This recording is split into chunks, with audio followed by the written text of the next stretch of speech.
Hello, I'm SUBSRCRIBE for life, and this is Talking Points episode number 104. You may be watching on PRTvSpurs or Paxton Road TV. Either one, it's all good, but make sure you smash that like button for the stream right now. If you're watching live and if you're watching catch up, do so anyway. Put your comments in the comment section and we'll get on. Talking Points has returned. We've had an international week. Been a long week, almost a couple of weeks, but we've got guests in the house to join me in discussing all things Spurs. Here they are, Darius 3K, we have Sean in the house, and we have Pav PvP. Welcome, guys, to the stream on a not strange, but it's the afternoon. Not usually doing talking points on a Friday afternoon, but needs must, and the game's tomorrow and Sid's doing previews, so blah blah blah. We're just trying to get things done anyway. Enough talking. As mentioned to the viewers, this is what we are going. If I can find the overlay that I did, as I like to do, like to try and play with the words. How did Big Ange do in the dirty den? Some might say, what's he on about? So we know Postecoglou had an interview, TalkSport earlier in the week. Pretty good interview by all accounts. A lot of feedback from rival fans, a lot of feedback from Spurs fans as well. I'm just shuffling because I've got things in the bottom here, but anyway. So we're going to have a bit of a discussion about that and all things Tottenham, as per usual. So I'll start with you, Darius. Did you see the interview? How are you doing anyway, firstly? What did you think? And has it given you any more feelings of fluffy warmness inside having listened to Ange at TalkSport? Because like I said, when Simon Jordan's quiet and he didn't say too much, that always tells me it's a good sign, because Simon Jordan likes to talk a lot and he likes to talk a lot over people, but he didn't have too much to say. He just kind of listened, so that's all good. What did you think of that interview? I did watch it. I missed the first 10 minutes because I thought because it was on YouTube, you could sort of go back and just skip back. So I was there at 11:40. I mean, I've always mentioned about Ange Postecoglou. He speaks incredibly well, and he's able to sort of captivate a room in a way. It seems like when he talks, people listen, no matter the age, no matter sort of the experience, no matter who they are. He has this sort of aura. I don't like using that word, but he does have this sort of aura where he commands respect, and he doesn't really need to, put himself out there and be brash and boisterous to earn it. I think a lot of people just respect the man that he is, respect that he, I think he feels like, again, he doesn't feel like he's at Tottenham to do us a favor. He's hit at Tottenham to do something special, to prove that he, all his hard work in his career is going to come to fruition. So I think, certain things he said really helped me. I think I particularly like the ceilings quote. I can't remember it exactly word for word, but I think Simon Jordan or Jim White asked him, what's the ceiling for this club? And he said, I don't believe in ceilings. He really does think that we can do as much as we believe Tottenham Hotspur can do this summer, and with him. So yeah, there was loads of good quotables. He said, I think, the Basuma story was funny as well. Obviously him coming back earlier than a lot of players. He got to introduce himself to Basuma earlier, and he said, he had a leadership role amongst the young players, but still was a little bit late the day after and said, that's not what leaders do. You have to be on time. So there's loads of little things that I saw from this interview that made me really, just sort of double down and just confirm everything that I already thought. And I guess Sean's got a better understanding of what Postecoglou is like, but I think we all know what the man is going to provide for us and what the man's going to bring for us. So I just think it was a refreshing. I don't think I've seen a Tottenham manager go on to I know TalkSport's a very big platform now, but you don't really see managers go on to TalkSport and sort of just speak from the heart. So yeah, I'm again, he's doing all the right things still. And obviously now we've got football back on the weekend. Perfect timing, since both Maddison and him have won Manager of the Month and Player of the Month. So yeah, it's kind of, it's confirmed. I don't know if it's pretty much confirmed because Maddison's won it. There's the image on Twitter, but also there's like a snippet of Maddison's little, interview speech he gives afterwards, and he says he's just saw Postecoglou doing the pictures and stuff with the Manager of the Month trophy. So Manager of the Month, August curse, but everything seems to be going all right. I think I'm personally very happy with what he said. Muted. I am muted. Sorry. Now you mentioned about that Manager of the Month thing. I thought it was going to go to bloody Pep because obviously 4 wins on the trot. Yeah, I can understand about the Player of the Month being James Maddison because he's been fantastic, but I don't like when they get those things because, yeah. Anyway, let's not believe in them sort of things. As I said, I thought it was a great interview. as mentioned before, when Simon Jordan just kind of listens and doesn't say too much, wasn't trying to catch him out, wasn't trying to set any traps, which he normally does. The thing I like mostly about that was the honesty in terms of what he wants to achieve. He says clearly he wants to win every game. They're not trying to trip him up about the Fulham things. He said it was he didn't. The way he worded it, some may have said that's a bit negative because he said he doesn't believe that this club would just benefit from winning the Carabao Cup and finishing 10th, which I think we can all agree. I think there's slightly different viewpoints because we haven't won something for so long that, winning anything would be a blessing. But I understood the comment and why the comment was made. He didn't say that he doesn't want to take anything seriously, like how, Poch kind of worded it when he was asked about the domestic trophies. This guy wants to win every single game he plays, and I like that. And hopefully that will be instilled in the players. So, again, Sean, your thoughts on the interview itself, any points that you particularly wanted to raise about it and how, as a fellow, well, I'll say fellow Scot, because I'm not Scottish, but you live in Scotland, you've seen, about the way he did things at Celtic. How did it translate in his interview for Spurs? Yeah, there wasn't too many surprises. He was a master of the media up here as well. So it was for me. It was perfect that he answered the questions. I was a wee bit triggered by the Carabao Cup thing, but I must admit, but that's just because it's funny. I kind of want this. I want to see our young fans see us win a trophy, and I just thought that was kind of thrown away a bit too casually. But I mean, it's done now, and we can't undo it. He kind of covered himself by saying that he's serious about winning. We'll just mark that down. He didn't actually win all 3 trophies in his first season at Celtic. He only won the double. So let's see if he's going to mirror that. If we were to win the league and cup, I think we could forgive a lot of things. Not that I'm predicting that by any stretch of the imagination, but I think I'd retire from work. I'd retire from everything apart from this. I'm taking a month off at least a month off. Just to confirm, he did win. By the way, he's been posted on Twitter. He is officially manager of the month. James Maddison and Ange Postecoglou, player and manager of the month for August. Fair dues. Yeah, I think just to comment on that they're well deserved because they've just we've taken them to their hearts, but.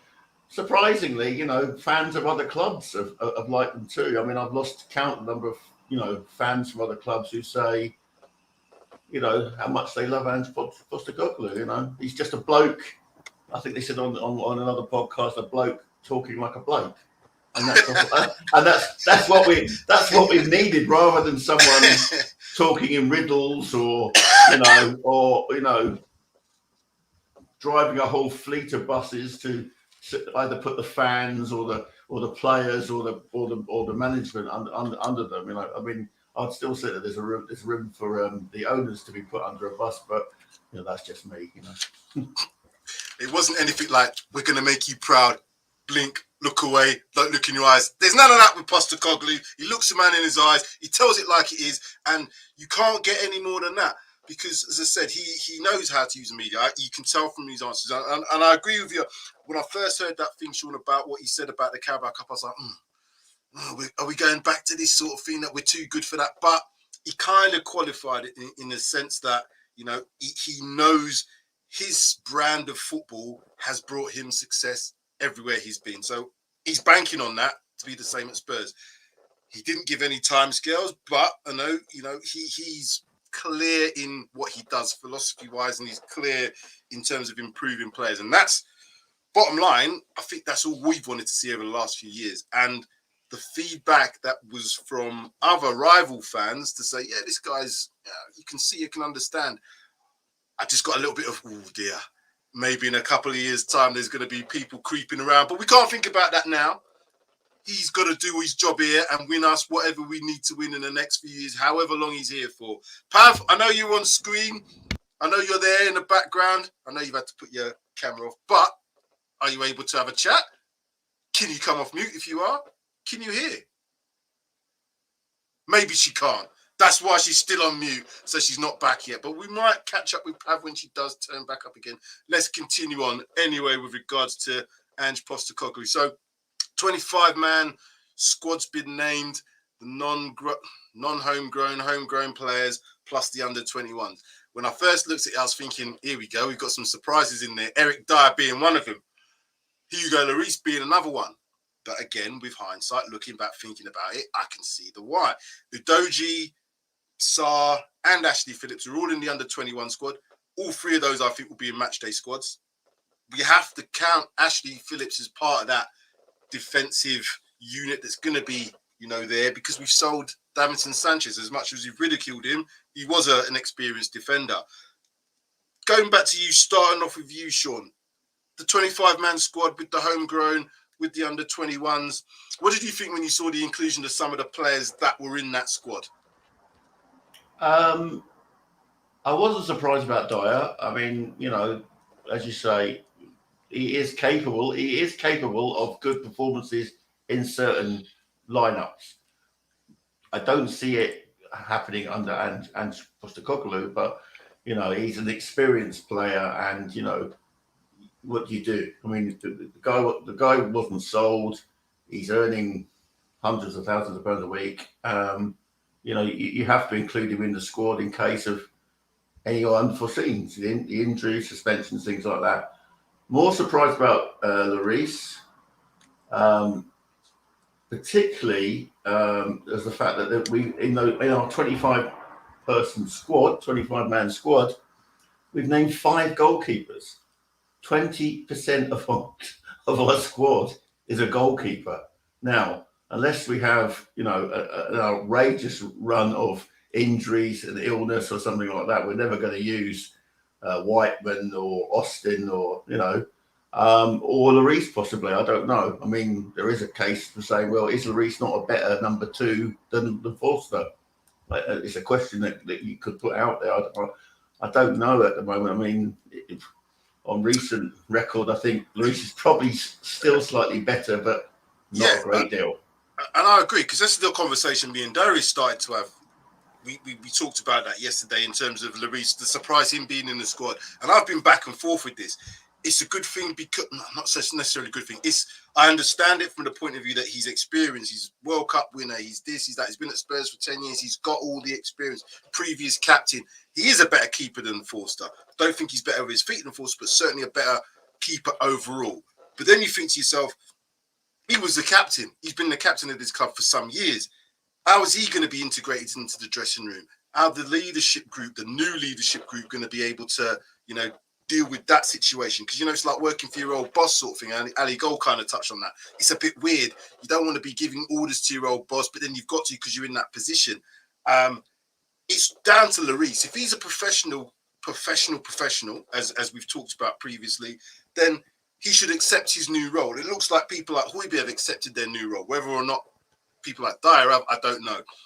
The other thing I was thinking, even in that 25-man squad, even with the under-21s, he's not going to have all of them training together. So whether he's named in the squad and he's going to actually train as part of the first team, we'll have to wait and see. Probably noises will come out. I don't know what's been happening over the last few days, and whether he's been training with the first team now. Anyway, go on. On that, Sam. Yeah, Lloris has been training with the first team, interesting. And he's been.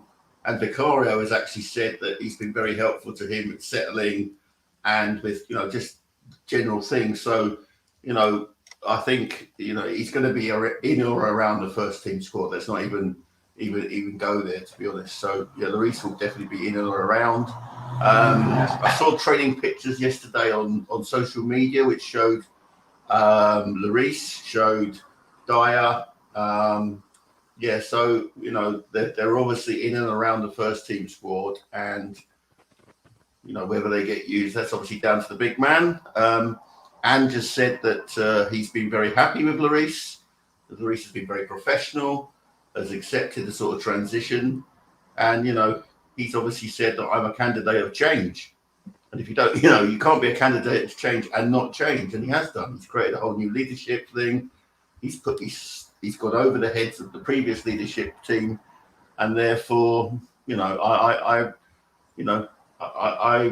backing Ange at this moment. It seems a shame that, as I say, we've got 20% of our 25-person squad is is a goalkeeper. Does seem a bit odd. It does seem weird. Before I come to you, Pav, if you can, here we'll come and say hello to you. But you're not on camera.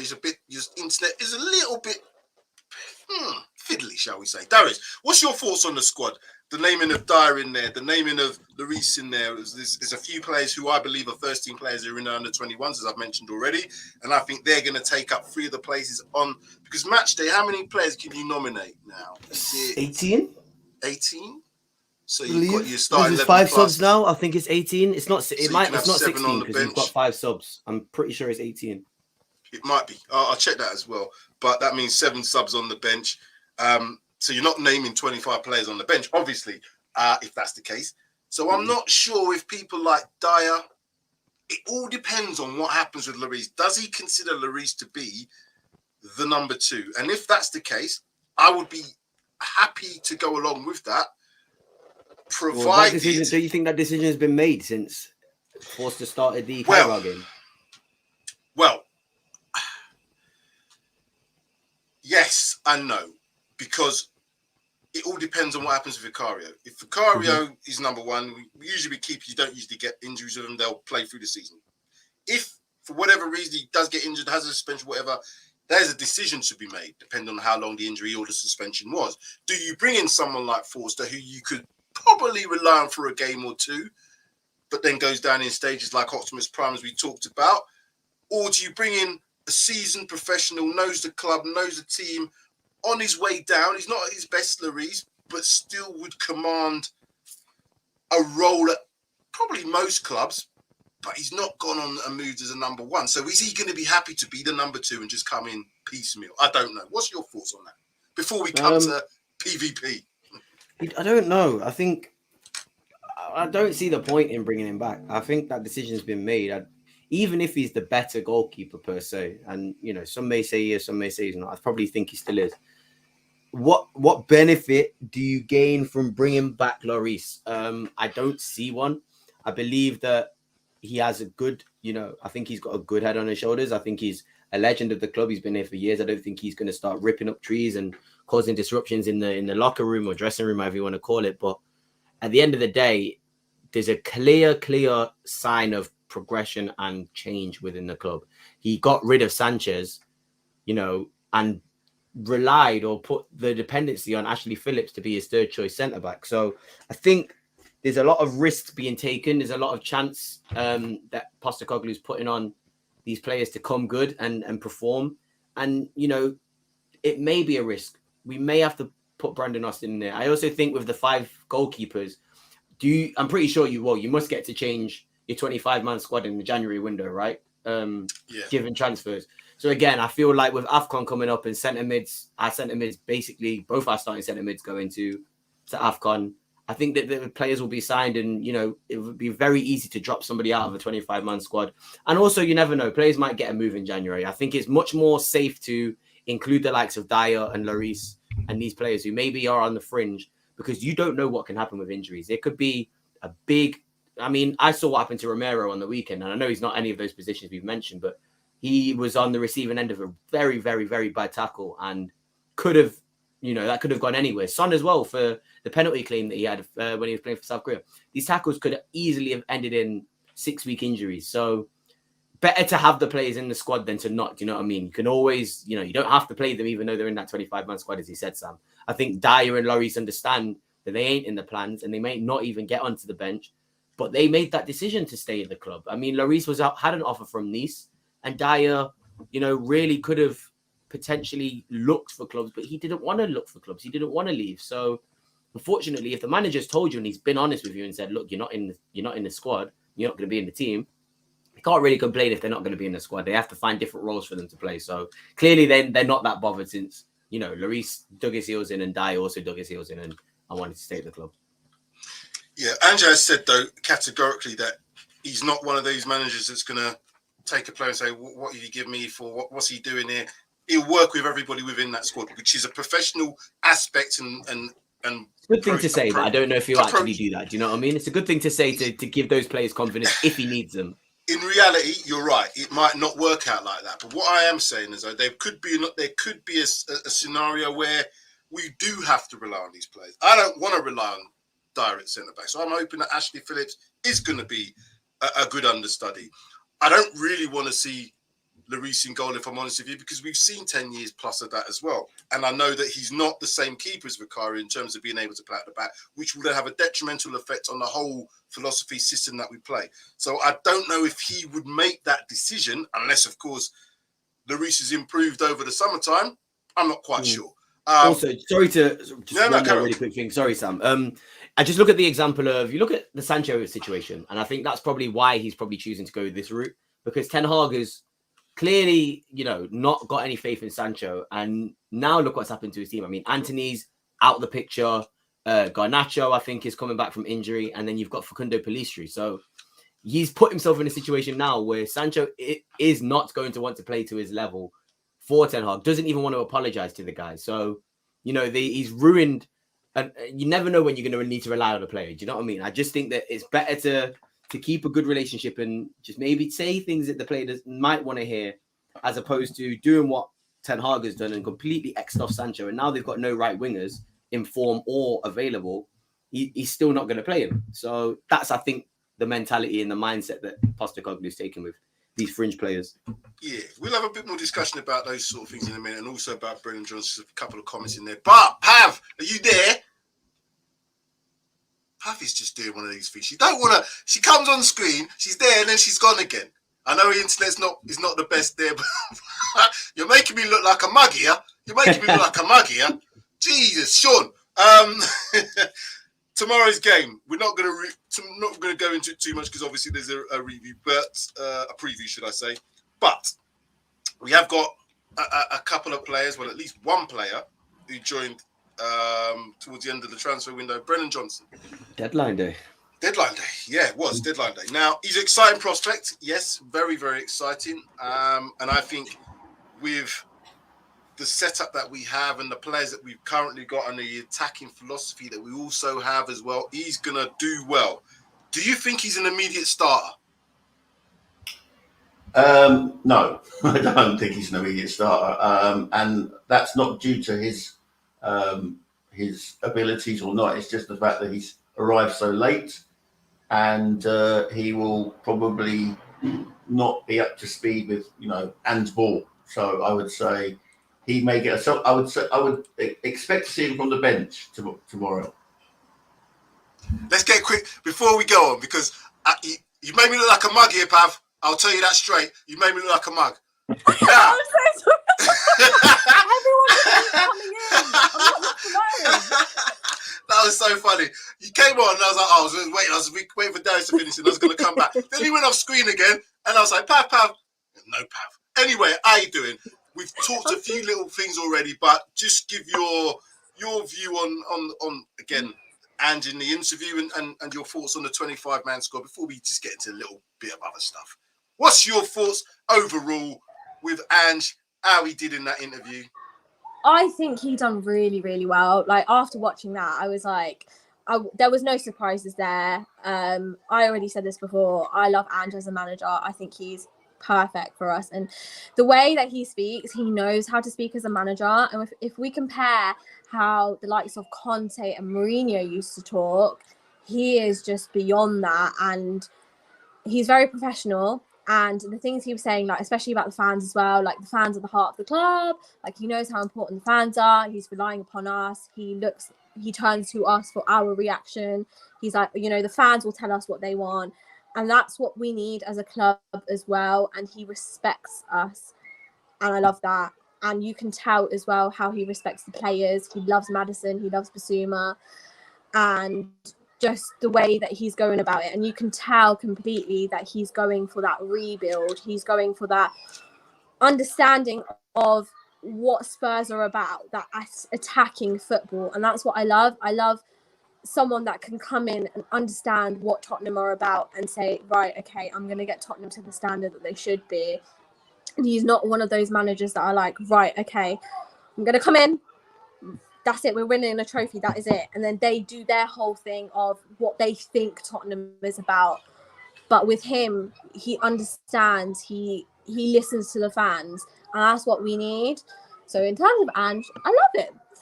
But in terms of the 25-man squad, what do I think about it? I mean, seeing Lloris on there and obviously Dyer is just, with the whole Lloris situation, right? I just don't think that he's going to get the time. I don't think he is. And I think his time's run out now. And obviously it's a case now where these players that are still at the club, they're just going to be sitting there not doing anything. And I think he's going to be one of them. I heard you saying about the whole thing of if Vicario was injured, what would we do? Would you have Force or would you have Lloris? But if Lloris is the way that he was recently, I wouldn't want him to play. I would not want him to play at all. But if it was the case that he's to the standard that he used to be, then okay, fine, fair enough. But I just don't think that he would be. I don't think that he can quickly switch and, you know, become the man that he was. Yes, I think it depends on how many games they have. Because if he's in for like 1 or 2 games, I think that's fine. If you're talking a long-term 5 games plus, it might be a bit different. No, yeah. If it's a long-term thing, I don't think it could be a case. But if it's 1 or 2 games, maybe. But I don't know. I think his time's run out. And the same with like Dyer, right? Because now we've got rid of Sanchez, it's looking like he's gonna be a sort of backup option, like after Phillips. And I don't know. I just think that these players staying and, you know, like not wanting to go to other clubs, they're gonna be just sitting down doing absolutely nothing. With the rest of the squad, I'm happy with them. I've got no complaints there. I'm just excited to see Bentancur back in action. Yeah, that was nice to see him in the training pictures. Tell the kids to stop jumping on your 5G or whatever they're doing, because, you know what I mean? Whatever they're doing, these kids, these pesky kids. Honestly, I know. Stop enjoying themselves. Too happy in the background, and they're causing problems on your Wi-Fi. Yeah. Tomorrow's game again. It's an opportunity for us to see how these players perform. Now, I've always maintained, and this I think is probably a general consensus, it's not about keeping the 11 happy that are playing. A manager's job, the biggest job for a manager is about the players that are not playing. How do you maintain enough motivation for them to get them to perform when they are required to play? And players like Dyer and Lloris, there's probably a couple others in the squad who won't get much minutes, who are named. How do you deal with them? And we kind of touched on it about the training side of things. Are they integrated within the whole group? I'm not quite sure how this dynamic's going to work, particularly if they're not playing as the season progresses. I don't really want to see Dyer play for us again, if I'm honest with you. Not because I don't think he can perform for another club, but I don't think he can perform at the level that's required to play in an Ange system based on what I've already seen. So it's going to be difficult for us as fans to see him come into the lineup if he had to come to the lineup. And I think Ange would find it difficult to put him in there.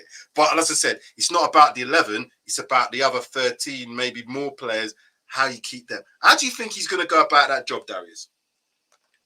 I think success on the pitch has a big, impact on, players, not well-being, but, players' satisfaction levels. I think if you're doing well on the pitch and you're communicating with the player well, because, again, Højbjerg is a great example. Højbjerg, in my opinion, is a great midfielder, fantastic midfielder who I'm not going to forget about all of the years of, good, solid performances he gave us. At one point, he was our best player. He was our most consistent player. However, times change, systems change. He does no longer fit the system that we require. However, he came out and said that the communication between club manager and his party has been very clear, has been very understanding, and he knows why he's not in that starting 11. It's not to say that he won't ever get back in it. It's not to say anything like that. But he's been told and he's been communicated the reason for his, his exodus from the starting 11, which I think is a massive, massive factor to players being satisfied with their situations. I don't think he's happy. I still think he will leave in January, maybe in the summer. But I think he's understanding enough to not kick up trees, to not cause a fuss, because he's been communicated his situation and he's not been left out in the dark. I think in our past, with our past managers, you'd sort of just you wouldn't even, we heard stories of players not even being spoken to by Conte and Mourinho if they're not in their plans. So I think the communication side of things is important. I think the success on the pitch is also important. I think a lot of players, unless they, are looking at their own career's sake, wouldn't be complaining if the team is doing well as they are. And, if you really are a team player and you really are wanting to succeed as a team, I think you'd understand that, the best players are starting at the moment. The players in the best form are starting. There's no favoritism. There's no, Southgate Maguire issues happening.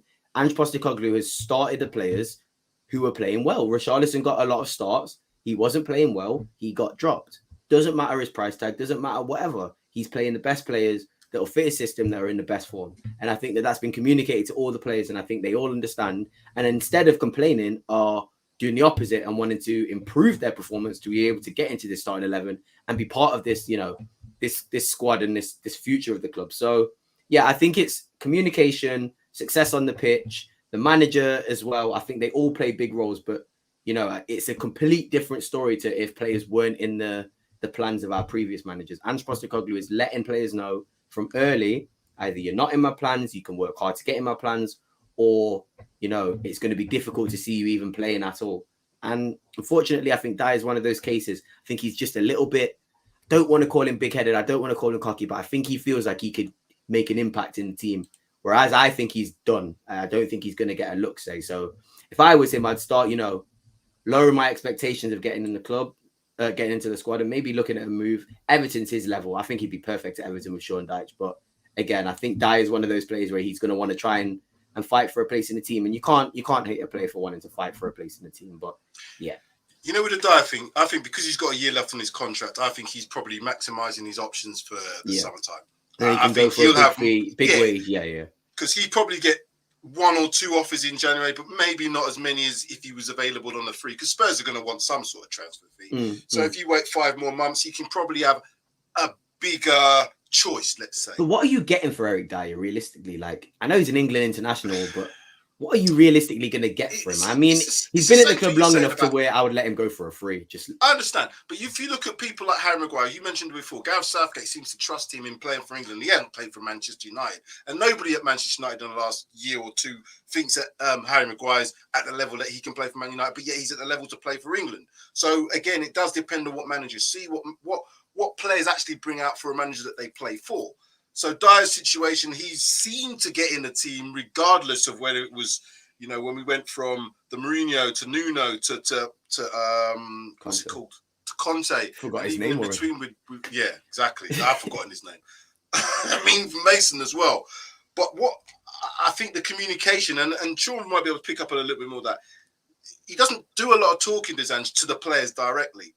So that makes his communication even more effective and good, because he lets the dressing room manage itself, which is the way it should be done, and only intervenes as and when. So he trusts the players. He also gives clear messages, you said, which he's given that clear message to Højbjerg. So I can only assume he's given the same clear message to Dyer, the same clear message to Lloris and all those other players that could be potentially fringe. People like Perisic, he's going to get games, but he's not going to get regular. He's probably thinking, I'm 34, I should be playing regularly. I've not got that much time left, but he must have given me enough information to say, listen, mate, when required, I trust in you. I believe in you. And this is the sort of words I think he uses. I trust, I believe, you can do this, you can do that. And players are like, yeah, I can. But know your role. This is what I expect from you if you're not playing. To be professional, to turn up on time, to help the others out. We've got a young squad. You're going to need good professionals around you, because those youngsters will need to have that at some point during the season. Biggest thing I wanted, not the biggest thing, but one of the things I wanted to talk about, he's almost a forgotten man. I'll ask Sean this. Because my opinion is Ryan Sessegnon has had an up and down career at Spurs. But he's young enough, 23. If he gets over his injuries, I really think that Ange... I'm going to say it, and I'm going to let Sean take over. It's an opinion-based thing. And I've thought about this for at least a week or so. I'm thinking, I wanted this guy out. Is he good enough? Is his mind there? But a lot of the things with Ryan Sessegnon is his mental side of things. I don't think he's a big enough, strong enough character to be able to take what was put on his shoulders and the responsibility. But then we can say that about a few of the players. who now, and I'm looking at people like Basuma, maybe Sarr, who now look like, yeah, I'm the man here, or at least in my position. Could he do the same thing with Ryan Sessegnon? And do you think there's a future for Ryan Sessegnon, Sean? It's funny. We all have. There is an impression that Ange is, he's a dad, he's an uncle, but it's far from the truth. If you ask Celtic players from last season, he barely spoke to players for more than 1 or 2 minutes.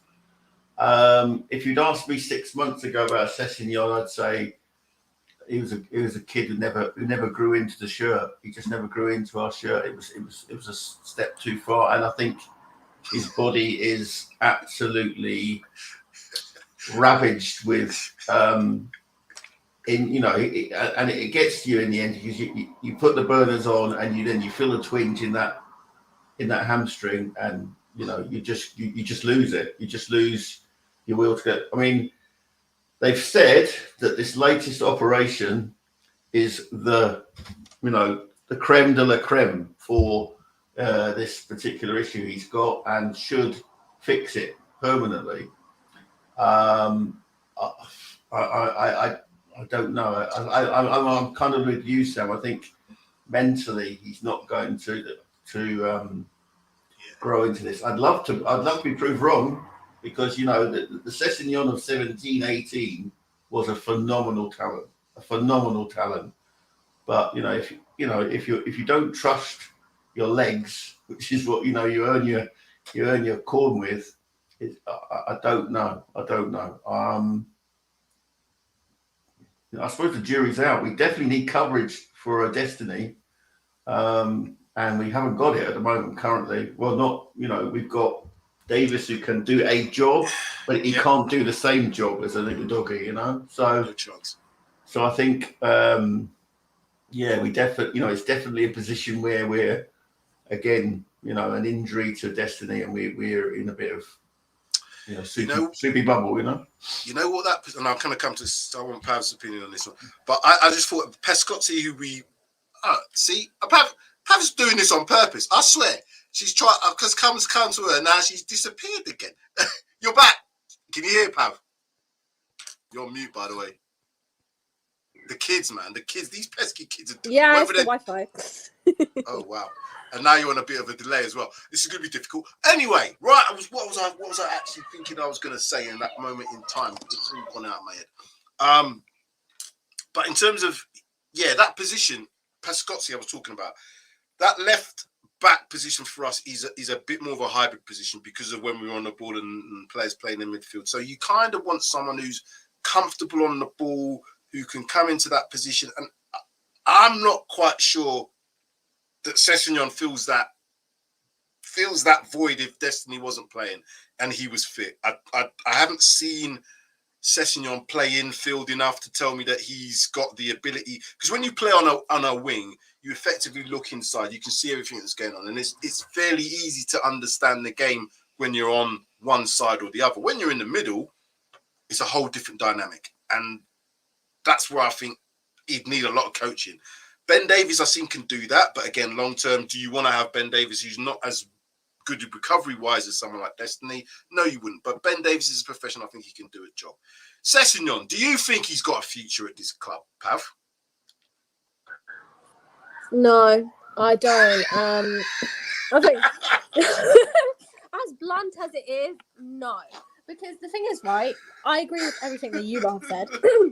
I think the fact that he's so injury prone and the fact that he doesn't have that trust in himself to get on that pitch without being injured is a big issue. And I think we've not seen enough of him on that pitch. In his younger days, it was great, he was fine, whatever, but the fact that he's so injury prone, we can't have that as a backup to Destiny, not at all. And I don't think that he can fill his boots. I just don't think it's a kit. I'm being so negative right now, aren't I? But it's just the truth. I just can't see it. I just think we need someone else. I'm blaming the host, Pam. I'm blaming the host. Wow. Because he lands you with these negative answers, doesn't he? Damn. It's you. I was asking for the honest. I got the honest opinion, but I got it in one word. It wasn't even like a well, maybe, could be. It was no. And Just Pav no. is 100% Just no. right. She's Straight spot up on. and down. God damn. Spot on, Pav. It's never gonna work. It's done. It's done. Give it up, man. And positionally as well. He doesn't even play that role of an inverted fullback. He was a left winger by trade. That was his best role. A left winger, 1v1. If he was a Ryan Sessegnon of Fulham, who was a demon down that left wing, who was beating man's, using his pace, using everything, I'd be like, okay, cool. If Perisic is 34 and he's gonna go, he could be that left wing replacement for Mana Solomon. He could even take that role. But he's not. He doesn't even fit the position and the requirements for an inverted left back that is needed to play in the role. He's 23. Don't get me wrong. I forgot he was 23. He's young. He's so young to be in the game for that long and still only be 23. Crazy. But when it's 25 million pounds, this guy cost us.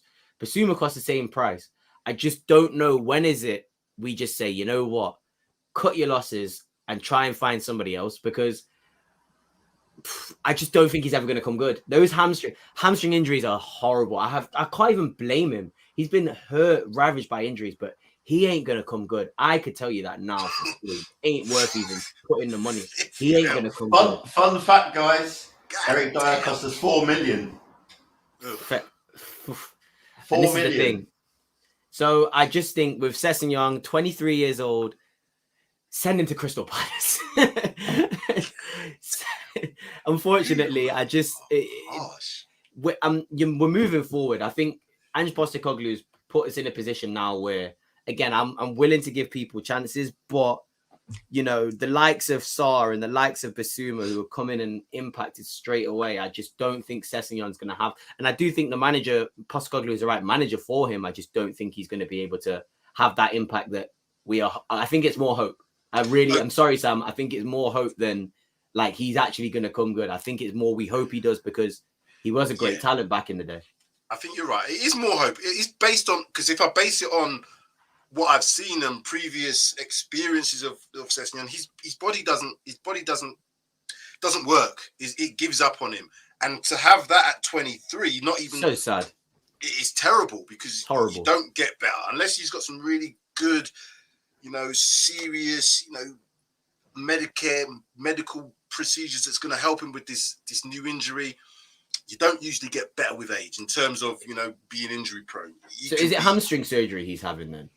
Is it like a hamstring? Sean will go on. I'll let Sean talk about him because he knows a bit more than I do. From all accounts, he was in America, and the guy that operated on him is come up with new technology which is supposed to recover, players who've had very serious hamstring issues. So it's definitely his hamstring. You can see. Okay. So and sorry, is this just how long's the recovery process? How long is he? Because it sounds like it's going to be a long process for him to get back to his best. Well, I think he's expected back within the next 6 weeks. Wow. Interesting. So, he could be back about the same time as Bentancur, maybe. That's interesting. That's very interesting. Nice segue. Take on the Bentancur thing, because seeing the training pics, yes, Darius told me I got a little bit more excited. I thought, he's in full training. But apparently it's not full training. He just did like warm-ups and then went back to his personal training afterwards. This is what Spurs do. They put out them pictures and I'm thinking, he might be back in October. Come on, fam. But he's not. He's not back in October because that would be too soon. If you watch those pictures again, the solo stuff that he's doing, he's very ginger. Yeah. He's very ginger. When he's doing lateral movement, you can see that, he's I hope it's not that he's hurting. I hope he's taking it easy, but he's not quite there. You can see he's not quite there. I understand something Ange said in the previous interview is that Bentancur turned up to training once, with the first team, and he had to be chased off by the medical team. So he's champing at the bit to play, but I think I detected in there was a slight hesitancy with lateral work. I mean, you probably know more as a coach if you watch the footage, So he's not coming. They say November. I'm happy to see him in November. The problem we've got is hamstrings are bad because it's about, you know, that explosion acceleration. But ACLs and tendons are worse in terms of Achilles tendons because it's a twisting motion. Football's all about twisting, turning, jumping, springing, sprinting, slowing down. So you're constantly doing that. If you're just running up and down a wing, yeah, you need your hamstrings to be in good shape, but you could probably get away with it because you can play a little bit more within yourself. You can play at 95%, 90% and probably get away with it. Maybe not so much at the top level, but certainly, yeah, if you're playing with it, because Gareth Bale's done that with his body. Certain players of certain levels can play within what their bodies dictate. Unfortunately, when you go for an ACL or MCL, whatever it is in terms of that, your knee, man, it's like... It's everything, isn't it? It's so much that the twisting, the turning, the jumping, the acceleration is all connected within that.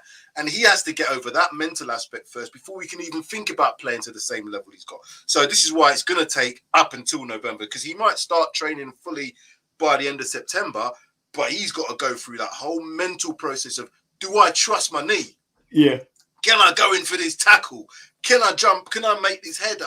And all of them things is up here. It's nothing about the physical, because I think he can physically play when he comes back, but to play at that level, the level that we know he can play at, is going to be difficult. And I wanted to touch on that Bentancur thing, as well as about the squad itself, because we know where we're short. We know where we're short in terms of that centre-back, and I hope they address that in January. I'm hoping also that, as we talked about, Ashley Phillips comes good.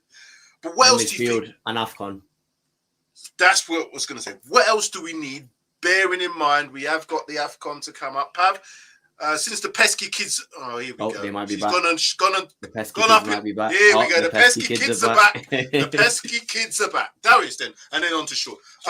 Where are we short, apart from the obvious? And what are we going to do come AFCON? So I think we're very, very short at left back. I think we're very short. Obviously, centre back I think is obvious. I'm not going to speak about centre back. Personally, I think we're very short at left back. And I also think midfield, when it comes to AFCON, we're going to be in a lot of trouble. And I really say that because I'm thinking of player profiles in those positions, and the replacement players do not do the same role as our starting 11. And, you know, when you take out the likes of Bissouma and Sarr, and you put in the likes of Højbjerg and Skip, it's a lot of motion and athleticism gone. So it's, for me, the hardest thing about the January window, and the hardest thing about, because I think we can all agree our starting 11 is pretty much, you know, confirmed. I think we wouldn't really change much of it. Or let's say starting 13. Let's say there's 13 players that you would rotate in and out of that squad. The hardest thing about the window, I think, in January is going to be finding players who are going to maybe accept playing a smaller, lesser role in the team, or you have to go with the mindset of we're going to rotate everybody like Pep does, because it's hard knowing that you've got a certain starting 11, and as a player knowing that it's going to be hard to break into that. Do you want to come and sit on the bench for the last 6 months of the season? So, yeah, I just think left back and centre mid is my biggest concern. Apart from that, Brennan Johnson coming in makes me not worried about striker. I think we could look for maybe a better striker, even maybe a replacement for Richarlison next summer if he does have another bad season. But in terms of our front line, if Richarlison comes good, if Brennan Johnson hits the ground running, we should be okay for that. Midfield worries me. We don't have a Maddison understudy replacement either. I think Brian Hill could maybe potentially do that. Is GLC not in the squad? Did he not GLC, I'm a bit indifferent. I was excited about him during preseason, but I kind of maybe let that get a little bit to my head. I think he isn't going to be as impactful and as good as we think he will be. I particularly or personally think in hindsight, we should have maybe sold him. But again, that's all hindsight. So I think we need a proper Maddison, understudy, someone who's a little bit more similar to him. And then, so for me, centre mid and left back. If we're shortening the answer, centre mid and left back are the positions that I'm most worried about. Emerson, I'm kind of okay with. And centre backs we spoke about, so I don't really need to mention that anymore. But centre mid and left back, if I was going to look at the two positions that we really have to go for in January, it's centre mid and left back. before I come to Sean, before them pesky, I was just gonna say, before them pesky kids do what they're doing, come to you, Pav, because you ain't gonna say much otherwise. Jesus. What do you want? What do you want in January? Because, like I said, we've got the AFCON coming up. We are going to lose a number of players for that. We've already talked about where we possibly short centre back being an obvious position. But where else do you think we could improve the squad currently and come January? I think what Darius said, he's spot on. I think centre mid and left back, and I think with certain positions, not having a backup or having a backup which is, it's not enough, or the likes of Dyer or whatever. I just think it's going to be a massive, massive issue if we turn to our bench. Realistically, looking at the bench, we can't say that we've got a 10 out of 10 bench. We can't say that if there are injuries or, like you said, people going off to AFCON or whatever, we're not going to have the players that are going to be able to fulfill those positions when the first team are away. And I think that's going to be a massive, massive issue. I'm not going to lie to you. I don't know what you guys think about this as well. I am worried that we've not really replaced Kane in a sense where we've got Richarlison, right? Which is fair enough. But there's also the case where we've not got someone as a backup. And I get with the whole Ange position where it's like, he relies on other players and that sort of thing, like, the goals coming from the likes of Maddison and Son and Kudu and those sorts of players, Basuma and stuff. But I think it's still an issue that we've not got a fulfilled striker in a sense where, yes, we've got Richarlison, but I just don't think that he can fill that position to the standard, if that makes sense. Yeah, it does. I think we still have to give Richarlison a little bit of time. He's talked about, we probably all kind of got sound bites from Richarlison saying what he said about, the mental side of things for him and blah, blah, blah. He's very emotional. I guess South America, I'm not saying it's in a generalization way, but he's very emotional in terms of, where he's come from, his background. You can see it in the way he plays. He comes off, he looks like the world's against him. He scores a goal, he looks like he could kill somebody. So, do you know what I mean? He's very emotional in everything he does. And that can be a good thing, but it can also be a detriment because he hasn't maybe got that composure to understanding himself that he's going through a period of time. Son went through a period of time. Yes, there was some mitigating circumstances behind it, but you can see now after that hat-trick, I'm hoping and praying that Son's going to just kick on and show everybody, that he is the player that we all think he is and know he is. Richarlison has still got to prove it in the Spurs shirt, but I think he's in the right environment with the right persons. He's got a lot of connections in the team. He's obviously got some Brazilian connections and obviously there's Spanish and Portuguese speaking people there as well. So he's got surrounded by people who I think can help him through this. But I still think as well, we are short in midfield come AFCON. And I don't know what your thoughts are, Sean, in terms of what you think we might do come January.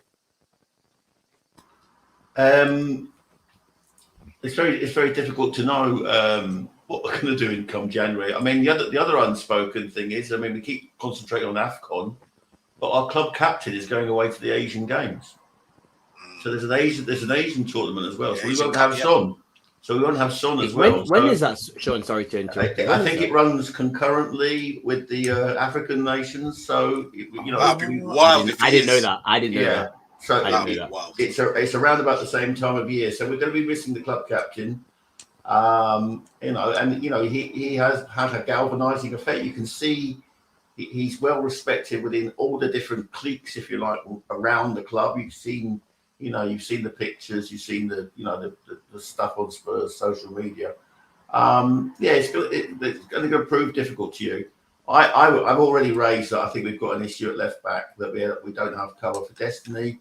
I'm still holding out hope for Skip to come good in as a replacement for Sarr, and I think Bentancur could, if Bentancur comes back to what he was, he could cover Basuma, but because he can do a lot of the same stuff as Basuma. maybe not as dynamically as, but he can still do the sort of, receive the ball on the half turn and dip the shoulder and lose an attacker, or two. But we're short there. We're short. We could do with reinforcements in midfield. I'm not overly concerned about attack. I am concerned about Richarlison because this is where Ange is going to have to use his emotional intelligence to help that boy, because it seems that these issues, although they've blown up in the last few weeks, have been going all through last season as well. So it would explain, a lot of what went on with Richarlison last season, much as Son's injury. I mean, if Son had had his operation in September, he would have got his World Cup and we would have had a much better player. But, he persevered because he was worried that he would miss the World Cup. And in the end, it was to his detriment last season. He's a different person now. He's had that operation, and he's been given the responsibility. So we'll miss Son. We'll miss the two African boys. Thankfully, we didn't buy that Tapsoba, because that would have been another guy away to the AFCON as well. You know what I mean? So we're I think all that plays a part. Yeah, I think that played a part in some of the transfer. 100%, 100%. Yeah, I think we often don't think in the wider picture. But I would hope that we can get around Richarlison and try and rebuild him. I don't expect him to do 30 goals. He's never done 15. No. Yeah, 10, 15 goals and 10 here and 10 there. That is the Postecoglou way. The goals were shared around at Celtic. Yes, Kyogo scored a hat full of goals, but other players chipped in as well. There's more than one had double figures as well. So, they scored well over 100 goals at Celtic, didn't they, last season? So, but that's what Pav mentioned as well. She sort of said that she was worried about Kane, but I kind of not disagree, because I am worried that we haven't got enough firepower in goal scoring. But I think that it's very obvious that the goals will be distributed around the team. Maddison, I think, will pretty easily get double figures this season in the Premier League. I think Son will easily get double figures. Brennan Johnson, depending on how well he does, could come in and score, 5 to 10 goals, which is going to be a big help. Do you know what I mean? So, I think it's hard. We like to have that out-and-out number 9, so where your goals are going to come from. But from what I've seen, I think we've scored the same amount of goals as Man City in the first 4 games of the season. So, we scored in every game. If I'm not mistaken, I'll double check. But we're on a similar amount of goals to them. I think the first 3 games we scored 2 goals in each, and then we scored 5 obviously in the last game. So we've scored in every game, and the XG maybe not as high as it possibly could be, but that again goes back to the fact that XG is measured on your attempts and also what you. We've scored the same amount of goals as Man City. We're joint highest goal scorers in the league. We've both scored 11 goals this season. So, and they've got flipping Robot Haaland up front. So baby robot, interesting. So it's very interesting. I'll look at the XG as well for you. But carry on talking. Sorry. We are can definitely say that we're going to see attacking football. That's 100% given. And I think if we don't score in them, it's going to be a surprise if we don't score in many games, because I think the way that these guys are playing, it's like being at school again. It's like, all out attack. Not so much all out attack. I'm not lying about it. It's an attacking based team, and that's what players want to do. I just remember playing at school in the playground. There was no defenders. It was everybody was playing up front, and that's what That's where the excitement about the buzz from football comes from. Tomorrow will be a big test, Sam, but it's Brighton who are top of the league in terms of XG. So it's Brighton, Man City, Brentford, Chelsea, which I'm not surprised at, and then us. So we're 5th for XG. So we're playing to the level that expected. 8.6 XG from 11 goals. I mean, we're playing at the standard that we should be playing. So I think there's going to be no issues with goals. I agree. Sorry, carry on, guys. You was going to say, Sean? I was going to say a point, but it's gone out of my head now. But no worries. Yeah. When it comes back, just make sure you mention it. We've got a few minutes left. I was going to say tomorrow is a test for us because we've not really played a team that have played a low block. Am I right? I mean, I agree. Brentford, Bournemouth, Man United, and who did we just play? Burnley. Well, Burnley Yeah, you're right. have all played into our hands with their high press. So we will play a low block, and Ange did struggle with Celtic against low blocks, which he got a lot of, as you can imagine, when you're a dominant team like Celtic are in the SPL. So tomorrow will be a big test. It's like when I'm hopefully I'm on the preview later. I will be, cautioning against too much enthusiasm. I'm expecting a win, but I'm not expecting a Burnley-style scoreline. Let's put it that way. I'm thinking again. It's an old cliche, but it all depends on that first goal. If we score that first goal and we score it fairly early, definitely in the first half, Bournemouth have to change Sheffield United have to change the way that they play. They're not just going to say, okay, we'll keep the score down, because they need points as well. And no, it's at our ground, but as what was mentioned, it looks like teams now are trying to go for it. At least we've seen with the likes of Bournemouth, they tried to go for it. They didn't have the personnel to do it. Burnley didn't have the personnel, but it's a way of playing. And a lot of managers now, younger coaches are coming into the game, into the Premier League. They want to play a style of football. They want to have an identity. The better managers can change that identity when it's need to. So what's his name at Brentford played both styles. They were very counter-attacking. They played low block when they need to, but they were very on the front when they need to. And that type of manager, what's his name? Frankie. Thomas Frank. Such an underrated manager. Very underrated. I was going to say very underrated because his tactical aspect of the game was exactly what I said. If you're going to play against us, play two up top. With your centre-backs playing as high as they do and your full-backs playing inside, if you play two up top, you always got outlets in them wide areas. So you've got players that can go in both directions. If you only play one, that player's going to have to do too much work. And they played that, and they played it very well. Luckily, we got away with it because that was the first game of the season away from home. Very, very difficult start, but we maintained to get that draw. And since then, 2-0 against Man United, 2-0 against Bournemouth, no goals conceded. Yeah, we should have maybe not conceded 2 goals against Burnley, but we did last minute of the game. But it shows me the progression of this team.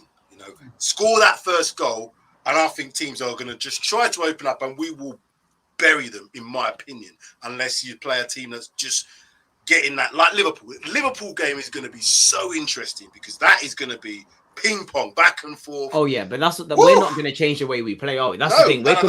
We're the complete opposites of Brentford, and I respect Thomas Frank incredibly. I think he's a great manager because he is tactically flexible. He will change his system and the players based on who he's playing in front of him. Yeah. Ange isn't going to do that, but that's not to say that's a bad thing. He's going to stick with his guns and he's going to play the same way against everybody. That will teach us, I think the players will automations will start to be very apparent for us very, very quickly. And I think we'll see, things happening sort of just off the back of the mind, like second nature things will happen and players will be making movements based on the touch of Bissouma or, the turn of Maddison, and players will be knowing exactly where to go. I think that will help us. However, there are certain teams I'm worried about. I think my biggest fear this season is West Ham. Not too much. You can't go too much. My biggest fear is West Ham. I think we can beat every team, but my biggest fear is West Ham. Like, based on tactics, they will present us the biggest challenge this season, I believe. But again, like I said, take each game as it is. Sheffield United, we should win that game. I ain't watching West Ham. No. Yeah, they've had a good start. They've had a good start. Yeah, Jared Bowen's playing well. Mikel Antonio's playing well at the moment. Them mans, if they were that good, like I said, they would have picked up. They would have been picked up. Mikel Antonio always does this. He starts off like you know what he is? He reminds me. He's like Michael Richard with Kane Rowe. That's what he is. He's a big unit, and I wouldn't want to play against him. But I know after a little while, yeah, you're not going to be able to keep that up, my friend. So I know later on in the season, I'll be able to play against you. Jared Bowen, again, he's an underrated player, but again, if he was that good, he would have got a move. I know that looking. I mean, if Salah goes, I think that's Liverpool's number 1 target. So, I mean, you can't underestimate, Sam, the results that West Ham got against Chelsea and Brighton. And Brighton. I mean, they gave Brighton a doing. Smacked him. They battered him. Yeah, and this is deserving Brighton. Yeah. I think our friend from down in Seven Sisters Road has made a very good point about Sheffield United. The City struggled, but that was at Bramall Lane, and they turned it into a 15-minute game, which they nearly got away with. So that was the only reason City struggled was that. Yeah.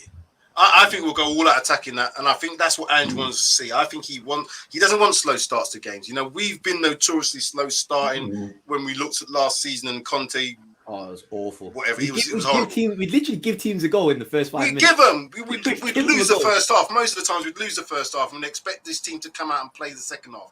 Now, what I expect us to do is play throughout the whole 90 minutes and beyond. And I'm hoping that aspect of it is to start quickly, particularly at home.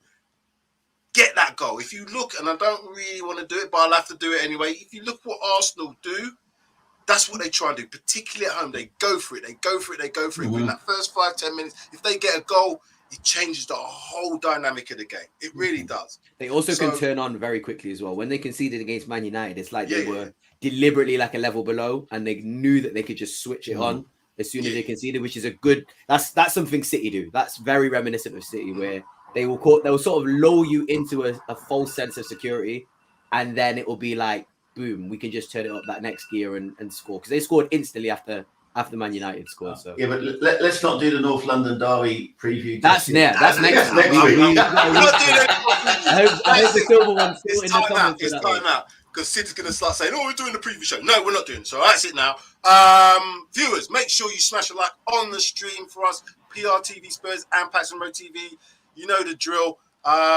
We'll be having the preview show later, the reaction show at some point tonight? on Saturday. Is he doing it tonight? Yes, he's doing it tonight.